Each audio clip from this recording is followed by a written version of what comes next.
మహాశివరాత్రి అత్యంత పవిత్రమైనటువంటి రోజు హిందువులందరికీ.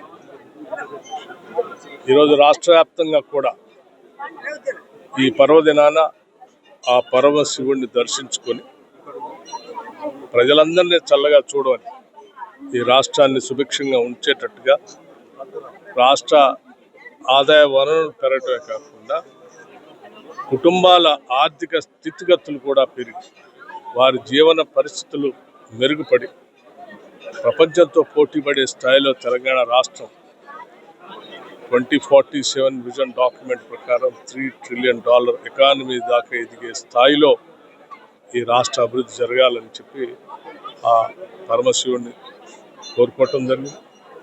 స్నానాల లక్ష్మీపురం చాలా ప్రసిద్ధిగాంచినటువంటి ఈ దేవాలయం. ఈ స్నానాల లక్ష్మీపురంలో ఇక్కడికి వచ్చి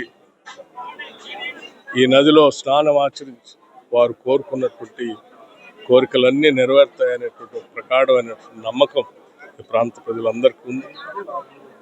ఈ ప్రాంతానికి పెద్ద ఎత్తున తరలి వచ్చినటువంటి భక్తులు అందరికి కావాల్సిన ఏర్పాట్లన్నీ కూడా రాష్ట్ర ప్రభుత్వం పెద్ద ఎత్తున చేపట్టింది. ఇక్కడే కాదు, రాష్ట్ర వ్యాప్తంగా కూడా శివాలయాల్లో ఎక్కడెక్కడైతే భక్తులు పెద్ద ఎత్తున వస్తున్నారో ఆ ప్రాంతాలన్నింటిలో కూడా రాష్ట్ర ప్రభుత్వం ప్రత్యేకమైనటువంటి దృష్టి సారించి కావాల్సినటువంటి ఏర్పాట్లన్నీ చేసుకుంటూ ముందుకు పోతా ఉన్నా. తప్పనిసరిగా భక్తులందరూ కూడా ఈ పరమ పవిత్రమైనటువంటి శివరాత్రి సందర్భంగా ఆ పరమశివుని దర్శించుకొని వారి కుటుంబాలన్నీ కూడా చల్లగా ఉండాలని చెప్పి